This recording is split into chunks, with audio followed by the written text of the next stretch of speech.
On a brisk autumn evening in the remote Alaskan wilderness, Dr. Lena Hart stood outside her isolated research cabin, her eyes scanning the twilight sky. She was an astrobiologist, stationed here to study the unique extremophiles living in the harsh, icy environment. Her work was typically quiet and methodical, far removed from the excitement her peers found in more populous research sites around the globe.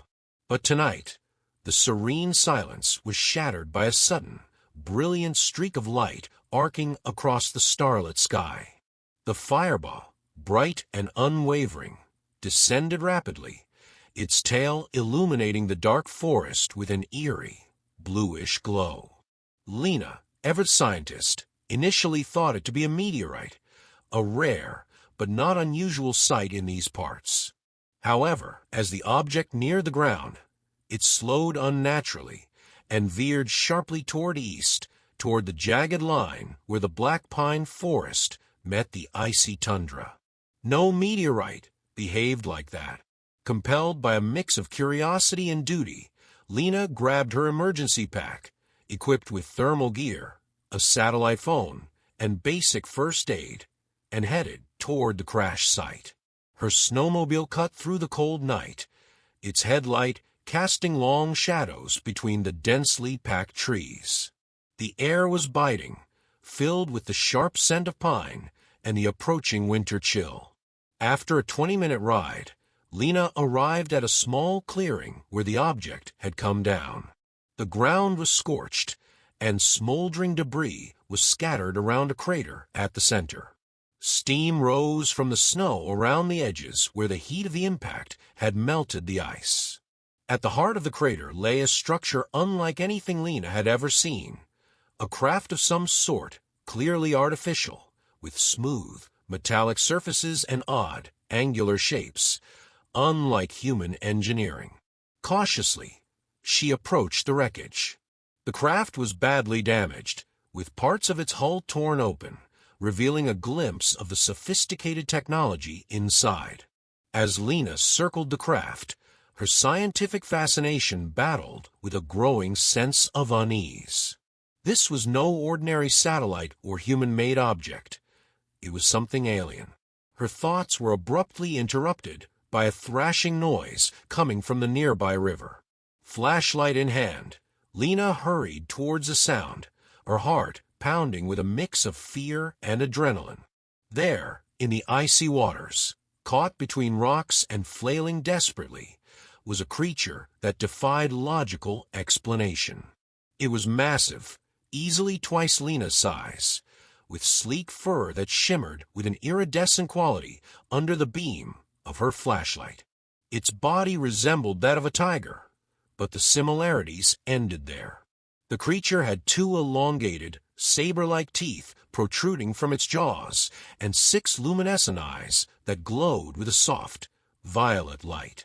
Its limbs, though powerful and muscular, ended in sharp, metallic claws, hinting at a possible cybernetic enhancement or an evolutionary trait meant for an unknown environment. Despite the creature's intimidating appearance, Lena saw that it was in distress. Its one leg appeared to be caught between 2 boulders, and the cold water was taking its toll on its strength. Setting aside her fears, Lena's training as a biologist kicked in. She knew that every living thing, no matter how strange or alien, could feel pain and fear. "Okay, I'm going to help you."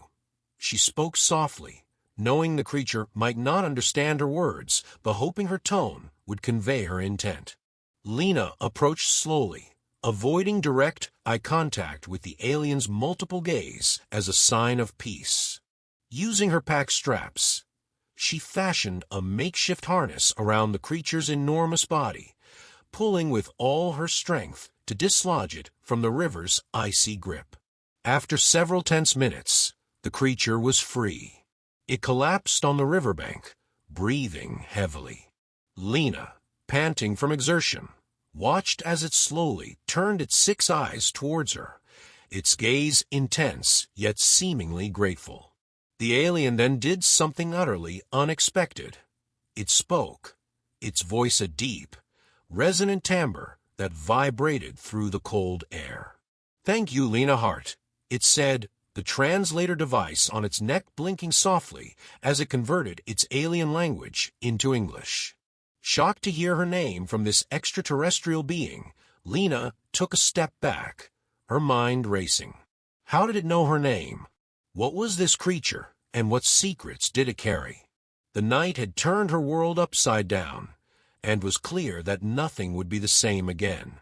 As the alien's deep voice echoed through the Alaskan wilderness, Lena stood frozen, her mind grappling with the shock of the creature's unexpected familiarity.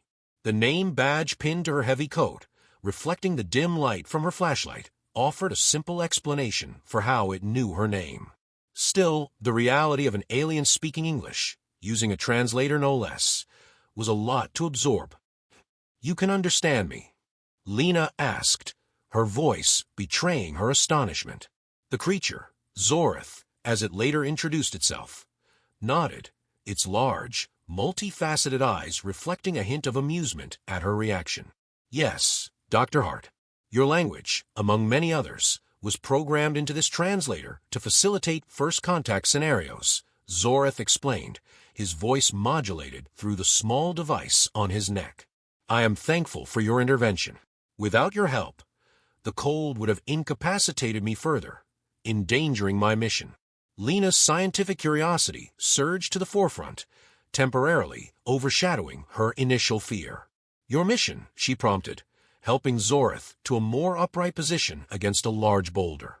The creature's fur was matted and wet, but it seemed to be regaining strength now that it was out of the frigid water. Zorith paused, a look of what Lena interpreted as hesitation crossing his striking features. "I am here on a peaceful exploration mission," he finally said. "However, the specifics are sensitive. I carry cargo of significant value, not just to my people, but potentially to yours as well." It was scattered in the crash. Looking around, Lena could see several small, metallic objects glittering in the moonlight around the crash site. They were subtly pulsing with light, each pulse seeming to emit a low, almost inaudible hum. "Is that your cargo?" she asked, pointing towards the nearest object. "Yes," Zorith replied, his gaze following her hand. "Those are data modules containing critical information. I must recover them before they are discovered by others or damaged by this planet's environment." Lena considered the implications. Here was an alien, stranded on Earth, with unknown technology that could potentially benefit or harm her world. Her duty as a scientist and a human was to help, but caution urged her to consider the risks involved. "Okay, Zorith, I will help you recover your cargo," Lena decided, her decision firm. "But in return, you must tell me more about where you come from and why you've come to Earth." Zorith's eyes gleamed, a sign of assent. "Agreed," he responded. "Many in the universe seek knowledge, Dr. Hart. My people value allies who understand the importance of learning and cooperation." With a newfound sense of partnership, Lena helped Zorith to stand, supporting him as he tested his injured leg. Though he limped, he was mobile, and together they approached the nearest data module. It was encased in a hard, crystal-like shell, pulsating with a deep blue light. As Lena reached out to touch the module, Zorith cautioned, "Be gentle. They are delicate and react to biosignatures." He didn't need to warn her twice. The seriousness of the situation was clear. Carefully, Lena lifted the module, feeling a slight vibration as it adjusted to her touch. "What now?" she asked. "We need to collect all of them," Zorith answered, scanning the area. "There are 7 in total. They must be reassembled in a specific configuration to be transported safely." The task was daunting, given the vast area and the uneven terrain littered with snow and debris from the crash. However, with Zorith guiding her and the aid of her flashlight, they methodically retrieved each module. As they worked, Zorith shared snippets of his culture, his world, and the scientific advancements of his people. Lena listened, fascinated by the similarities and differences between their worlds. Hours passed, and as they placed the 6th module with the others, the early rays of dawn began to touch the horizon, casting long shadows across the snow. Lena felt a mix of exhaustion and exhilaration. Just one more module remained, but it was nowhere to be seen. Zorith, sensing her fatigue, suggested a brief rest. As they sat, Lena couldn't help but feel a deepening bond with this alien being who trusted her with his mission. They were no longer just rescuer and rescued, but partners in a quest that bridged worlds. The final search for the last module would prove to be the most challenging, but with the light of day and renewed determination, Lena and Zorith prepared to face whatever lay ahead. As the first rays of dawn stretched across the sky, Lena and Zorith prepared to resume their search for the final data module. The crisp morning air was filled with a mix of anticipation and the lingering scent of pine from the surrounding forest. Lena, feeling both the weariness of their overnight exertions and the thrill of their interstellar collaboration, was keenly aware of the historical significance of their partnership. Zorith, before we continue, can you explain what exactly is in these data modules? Lena asked, eyeing the 6 pulsating objects they had already gathered. They were carefully laid out in an intricate pattern on a clear patch of snow, their lights flickering in synchrony as if communicating. Zorith turned his luminous eyes toward her, his expression grave. Each module contains part of a database of knowledge. Scientific discoveries, technology blueprints, cultural histories from my planet, and others in the Galactic Union. They are meant to be a gift, an offering of friendship to whichever advanced civilization finds them, provided they are deemed capable of handling the knowledge responsibly. Lena nodded, absorbing the weight of his words. And the 7th module. It's the key, he replied. Without it, the information in the other 6 remains encrypted, inaccessible. It was designed this way to prevent misuse. Understanding the critical importance of their task, Lena pulled up the satellite map she had downloaded onto her tablet from her cabin server before they left. Let's try to retrace our steps. It must have fallen somewhere along our path, she suggested. Together, they meticulously scoured the area, retracing the chaotic trail of debris from Zoritha's crash. The landscape was uneven, with hidden dips and crevices covered by the night's light snowfall. Every so often, Zorith would pause, his ears twitching at sounds beyond human hearing, then point Lena in a new direction. As they searched, Lena asked Zorith more about his world. He described vast cities with towering structures built not just above, but also below and within the planet's surfaces. He spoke of his people's philosophy of balance with nature, their technological advancements subtly integrated to preserve their planet's ecosystem. Lena listened intently, her mind racing with the possibilities of such technologies for Earth. After several hours, they reached the edge of a small frozen lake. The early morning light cast a pale blue sheen over the ice. Lena's heart skipped a beat when she spotted an irregular, dark shape near the center of the lake. It was the last module.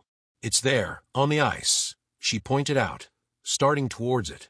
Wait, Zorith cautioned, holding her back gently. The ice might not hold our weight. It looks thin. Lena assessed the situation. I have rope in my pack. I can try to lasso it from here. With careful aim and several attempts, Lena managed to hook the rope around the module and slowly dragged it towards the shore. As it slid off the ice and onto the ground, both she and Zorith exhaled in relief. With the final module in hand, they returned to where the other 6 were laid out. Zorith began the delicate process of connecting them. As each module clicked into place, the light they emitted grew brighter and more synchronized. Finally, with all 7 modules connected in a complex, geometric pattern, the entire assembly hummed to life, projecting a holographic interface above it. Zorith interacted with the display, his claws deftly tapping and swiping through virtual screens. Lena watched in awe as schematics, formulas, and images fluttered across the hologram. Zorith explained some of what appeared: renewable energy systems that harness the power of stars, medical technologies that could repair cellular damage at the molecular level, and even schematics for spacecraft capable of faster-than-light travel. As you can see, Dr. Hart, the knowledge contained here could revolutionize your planet. But it also poses significant risks if misused, Zorith said, his voice somber. I must trust that you and your leaders will use it wisely. Lena felt the weight of responsibility settle on her shoulders. We must bring this to the attention of the United Nations. They'll need to establish a global coalition to oversee this knowledge, she suggested. Zorath nodded in agreement. A wise decision. I will stay to ensure a proper understanding and transition of this information. As they packed up the modules, Lena couldn't help but feel that the world, as she knew it, was about to change dramatically. Not only had she saved an alien life, but she was now part of a pivotal moment in human history. Together with Zorath, she would step into a future where humans were not alone in the universe, armed with knowledge that could either uplift her species or challenge their very existence. With all 7 data modules safely secured, Lena and Zorath set out to recover additional cargo that Zorath had mentioned was scattered across the landscape during his crash. These items, according to Zorath, contain technologies and specimens vital to understanding the full spectrum of possibilities offered by the data modules. The urgency to retrieve them before they could be affected by Earth's environment or discovered by others drove Lena and Zorath deeper into the wilderness. The sun had fully risen, casting a warm glow that belied the chill of the morning air. Their breaths created small clouds of mist as they navigated through thick underbrush and over rugged terrain.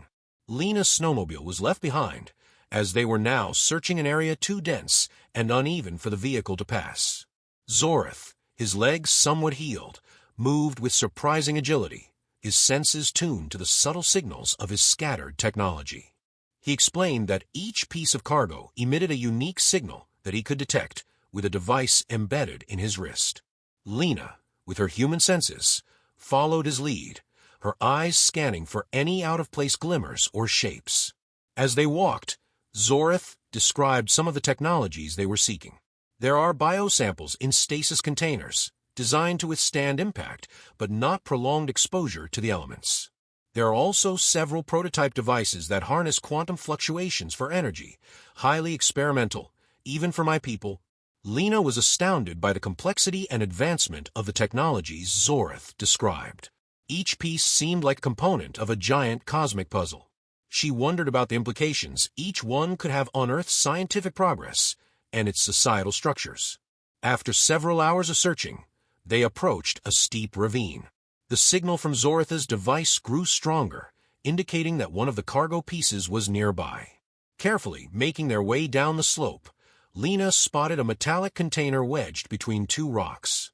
It was about the size of a small suitcase, its surface sleek and unblemished despite the crash.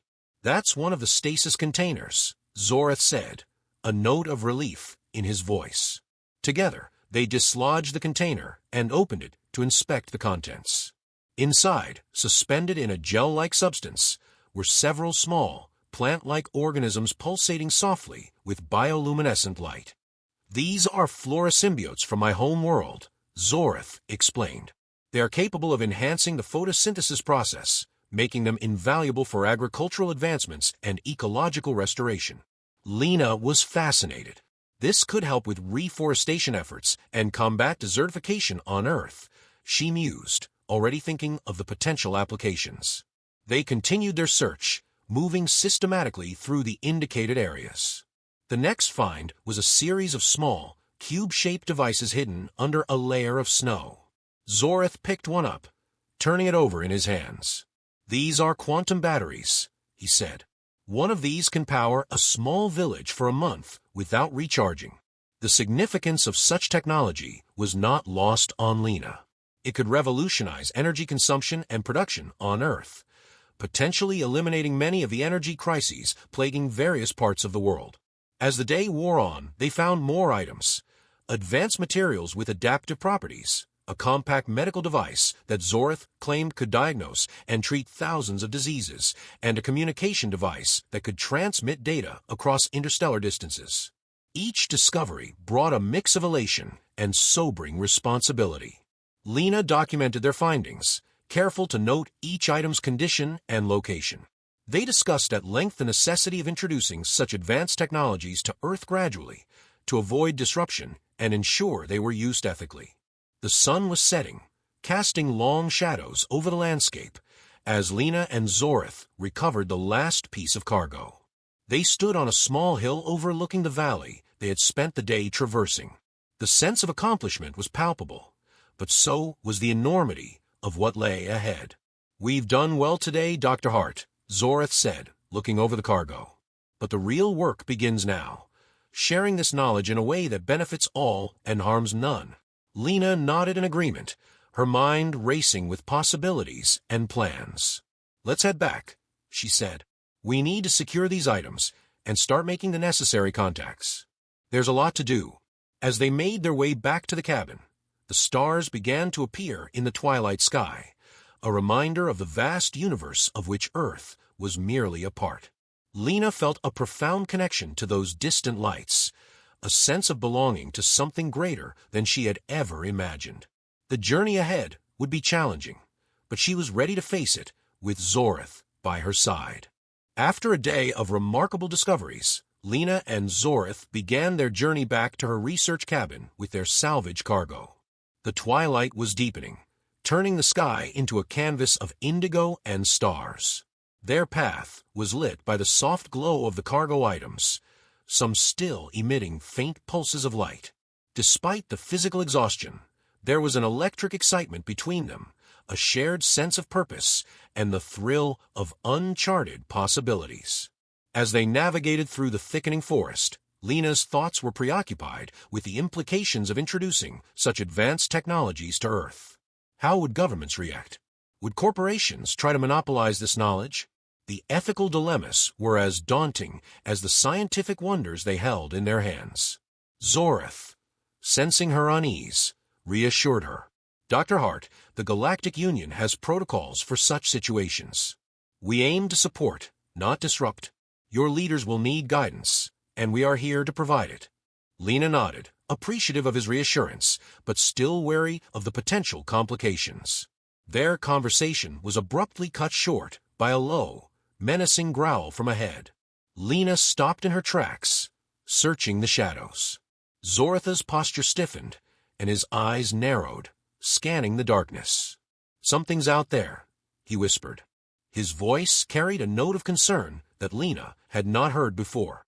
Suddenly, several figures emerged from the underbrush, their forms bulky and movements swift and coordinated. They were not human. Each creature stood on two legs, covered in scales that glittered under the moonlight, with eyes that reflected a cold, reptilian intelligence. They were armed, each carrying a device that looked ominously like a weapon. Zorith stepped in front of Lena, his body language defensive. "These are Korok mercenaries," he hissed under his breath. "They are far from their jurisdiction.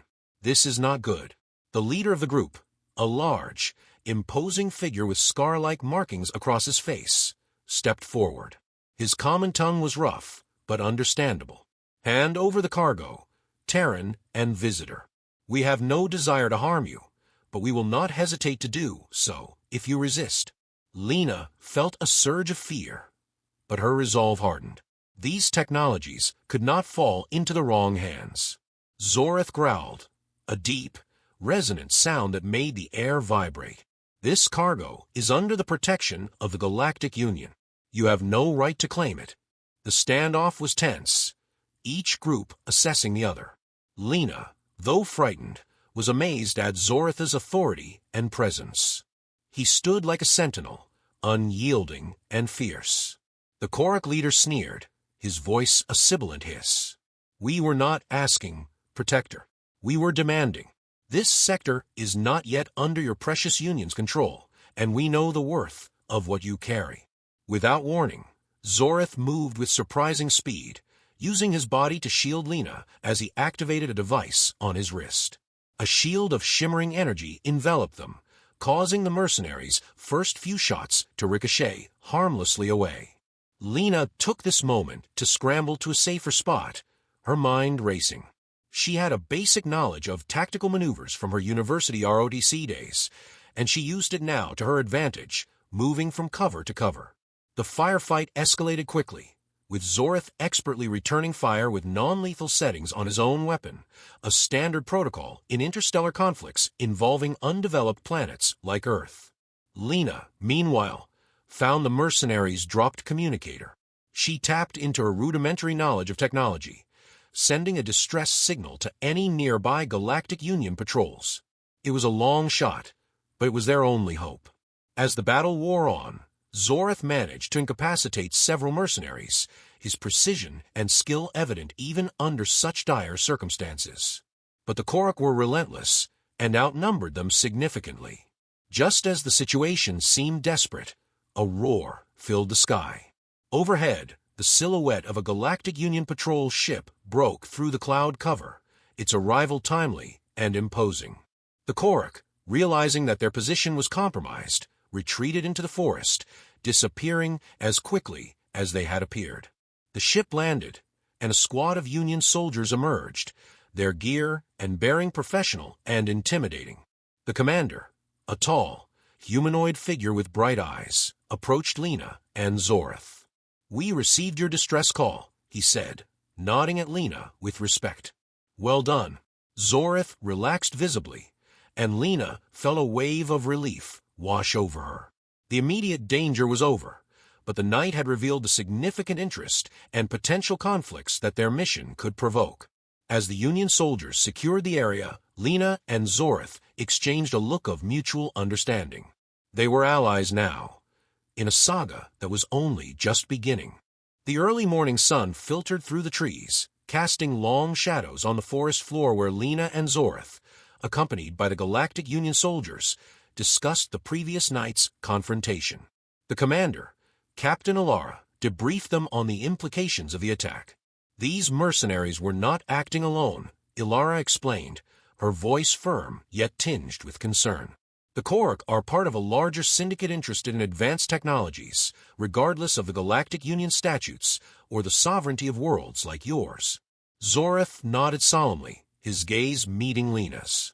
"This is why the dissemination of the knowledge within the cargo must be controlled and monitored," he said. "It has the power to transform societies, but in the wrong hands, it could also cause great harm."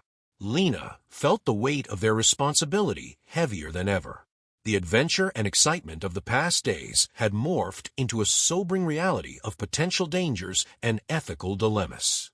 Captain Alara turned to Lena, her expression softening. "Dr. Hart, your actions have not only saved vital technology, but have also forged a new link between Earth and the Galactic Union. We will need to establish formal communications with your world's leaders to discuss the path forward." Lena, feeling somewhat out of her depth, yet driven by a sense of duty, agreed. "I'll do whatever I can to help facilitate this. We need to ensure that this technology is used for the betterment of all humanity, not just a select few." With the immediate threat mitigated, the Union soldiers collected the Korok weapons and secured the area. Lena and Zoreth, along with Captain Alara, then prepared to transport the cargo to a secure location. The Union had deployed a cloak vessel that would temporarily house the artifacts in orbit around Earth, preventing any further attempts by the Korok or others from acquiring it. As they worked, Zoreth explained more about each piece of technology and its potential applications. Lena took meticulous notes, aware that she would soon be presenting this information to an international assembly. It was crucial that she understood the capabilities and risks associated with each item.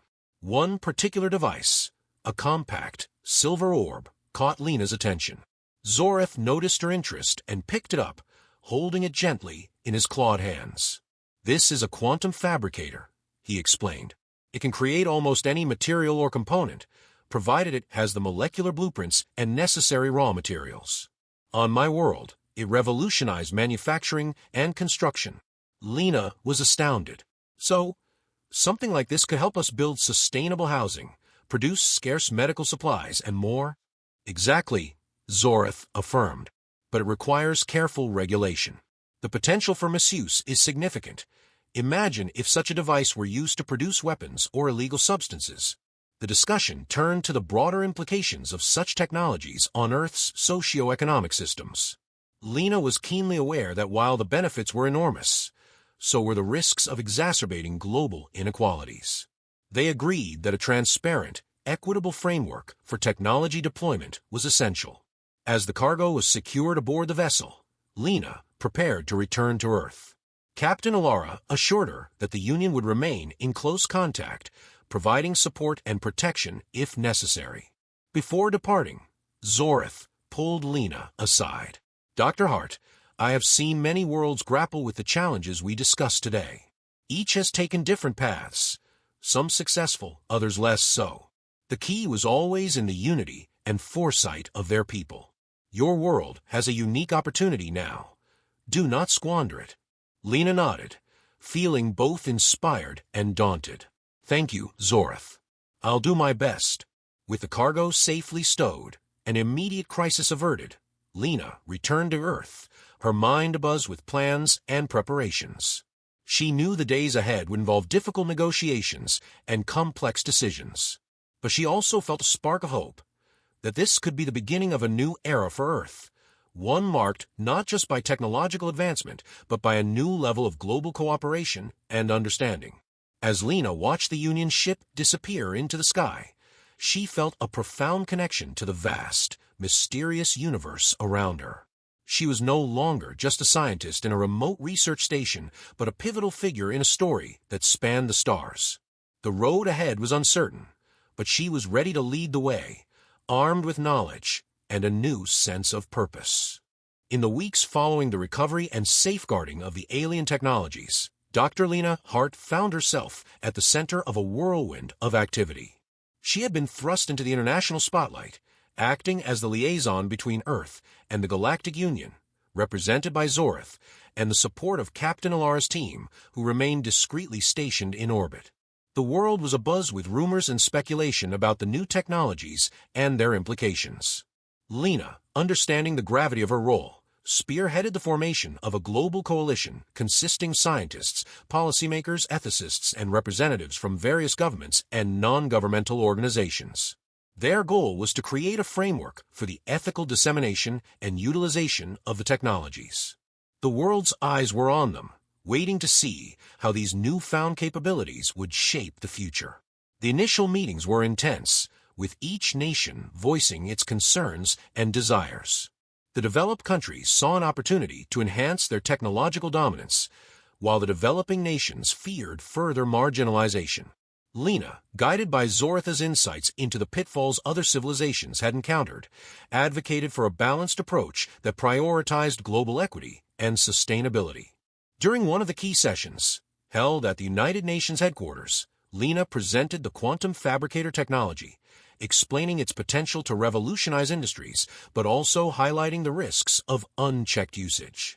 Her presentation included a simulation, provided by Zorith, showing the possible outcomes of various deployment strategies. "The challenge before us," Lena addressed the assembly, "is not just technological, but moral. How we choose to integrate this knowledge into our society will define the trajectory of our civilization. We have the opportunity to eradicate hunger, cure diseases, and mitigate climate change. However, we also face the risk of exacerbating inequalities and triggering new conflicts." The debates that followed were heated, but constructive. Zorith, attending some of these discussions, was impressed by the passionate commitment displayed by Earth's leaders, though he remained cautious, often reminding Lena of the need to stay vigilant against internal and external pressures. The coalition formed several subcommittees, focusing on different aspects such as healthcare, energy, environment, and international security. Each committee was tasked with developing detailed plans for the phased testing and implementation of the technologies, ensuring that all protocols adhered to strict ethical standards. Lena also organized public forums, engaging with the global community to gain insight into the general populace's hopes and fears. These forums were eye-opening, revealing a complex tapestry of perspectives that enriched the coalition's approach. After months of rigorous planning and negotiation, the coalition was ready to launch the first pilot projects. One of the most ambitious was a partnership with several small island nations to create self-sustaining energy grids using the quantum batteries, addressing their acute risks from climate change. Another pilot involved distributing medical devices capable of diagnosing and treating diseases to remote areas, where healthcare was previously minimal or non-existent. The results were promising, with significant improvements in local health metrics and overwhelming gratitude from the communities. Through all these efforts, Lena maintained close communication with Zorith and the Galactic Union, who continued to provide advice and occasionally intervened discreetly to prevent attempts to steal or sabotage the technologies. As the pilots proved successful and the technologies began to be rolled out globally, Lena watched the world transform. The changes were not just technological but cultural, as people from different backgrounds and countries collaborated towards common goals. The sense of global unity was something she had only dreamed of when she first rescued Zorith from the icy river. Years later, at a global summit celebrating the 5th anniversary of the technology's introduction, Lena gave a keynote speech. Today, we stand as a united world, not without challenges, but stronger and more connected than ever. We have taken our first steps into a larger universe, proving that we can rise to the occasion when presented with both immense challenges and profound opportunities. Zorith, watching from the audience, felt a deep pride in Lena's leadership and the pivotal role Earth had taken in its first foray into galactic affairs. As Lena concluded her speech to resounding applause, the promise of the future seemed brighter than ever, a testament to the potential of unity and shared purpose in the face of life's vast complexities and wonders.